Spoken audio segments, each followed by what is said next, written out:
डोंबिवलीतील ऐतिहासिक पिंपळेश्वर महादेव मंदिराच्या जागेबाबत राज्य सरकारने 4 एकर 25 गुंठे जागा मंजूर करत मोठा निर्णय घेतला। या पार्श्वभूमीवर मुख्यमंत्री देवेंद्र फडणवीस यांनी मंदिरात अभिषेक करून भाविकांशी संवाद साधला।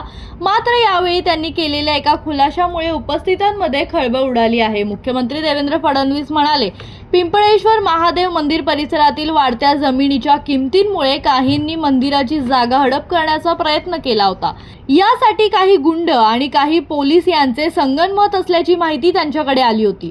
महादेवाच्या जागेवर कब्जा करण्यासाठी विविध स्तरावर प्रयत्न झाले असा गंभीर आरोप फडणवीस यांनी केला। मात्र महायुती सरकारने हा प्रश्न मार्गी लावत मंदिराच्या नावावर जागा मंजूर केली। याबाबतची फाईल मंत्रिमंडळात तातडीने आणण्यासाठी मंत्री रवींद्र चव्हाण यांनी आग्रह धरला होता।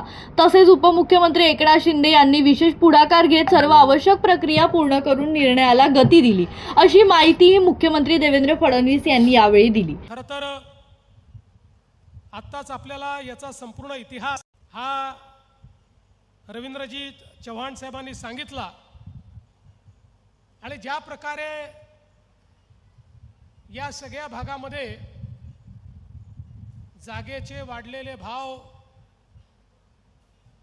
आणि मग त्या मोकळ्या जागांवर असलेली लोकांची नजर, अशातनं महादेवाच्या जागेवरही कब्जा करण्याचा प्रयत्न झाला। पण ज्या प्रकारचा संघर्ष या ठिकाणी आपण सर्वांनी केला, पोलीस आणि गुंड हे एकत्रित, म्हणजे काय कॉम्बिनेशन होतं बघा। पोलीसही जागा हडपायला आले आणि गुंडही जागा हडपायला आले, पण महादेवाचे भक्त सर्वांना पुरून उरले आणि तुम्ही ही जागा या ठिकाणी वाचवली। आणि अर्थातच मला आठवतं की आमच्या मागच्या मंत्रिमंडळाच्या वेळेसही ज्यावेळेस रवीजी मंत्री होते, रवीजींनी हा संपूर्ण विषय मार्गी लावत आणला। दुर्दैवाने मध्ये काही काळ सरकार नव्हतं, त्यामुळे विषय अडला।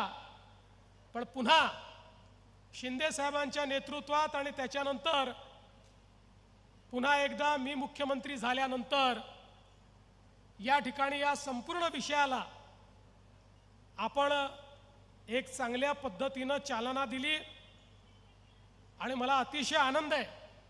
अडचणी खूप होत्या, पण MIDCच्या माध्यमातनं आमच्या उदयजींनी, महसूलच्या माध्यमातनं आमच्या बावनकुळे साहेबांनी या संपूर्ण अडचणी दूर केल्या। आणि अर्थातच रोज त्यांच्या डोक्यावर बसलेले रवीजी चव्हाण असायचे, आजच करा, आत्ताच करा। मी रवीजींना सांगितलं, म्हटलं रवीजी आता फाईल पूर्ण क्लिअर होऊन आली आहे, आता पुढच्या मंत्रिमंडळ बैठकीत आपण ती घेऊ।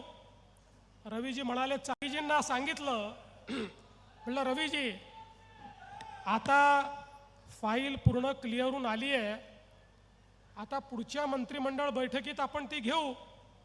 रवीजी म्हणाले, चालणार नाही, उद्याच्या मंत्रिमंडळ बैठकीत ती आलीच पाहिजे। त्यांनी मलाही सांगितलं आणि शिंदे साहेबांनाही सांगितलं, आम्हाला दोघांना त्यांनी सांगितलं उद्याच्या बैठकीत ही आलीच पाहिजे। शेवटी शिंदे साहेबांनी आणि me out of the way जाऊन सगळ्यांच्या सह्या घेतल्या आणि मंत्रिमंडळामध्ये आमच्या सगळ्या सहकाऱ्यांनी त्याला मान्यता दिली।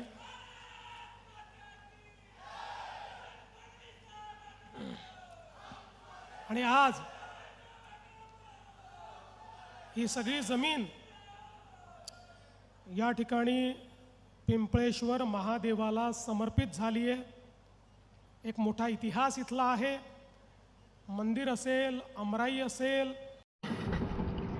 या कार्यक्रमाला मुख्यमंत्री देवेंद्र फडणवीस, उद्योगमंत्री उदय सामंत, खासदार श्रीकांत शिंदे, भाजप प्रदेश अध्यक्ष रवींद्र चव्हाण, माजी मंत्री कपिल पाटील, आमदार किसन कथोरे, आमदार सुलभा गायकवाड, आमदार राजेश मोरे, माजी आमदार नरेंद्र पवार इत्यादी मान्यवर उपस्थित होते।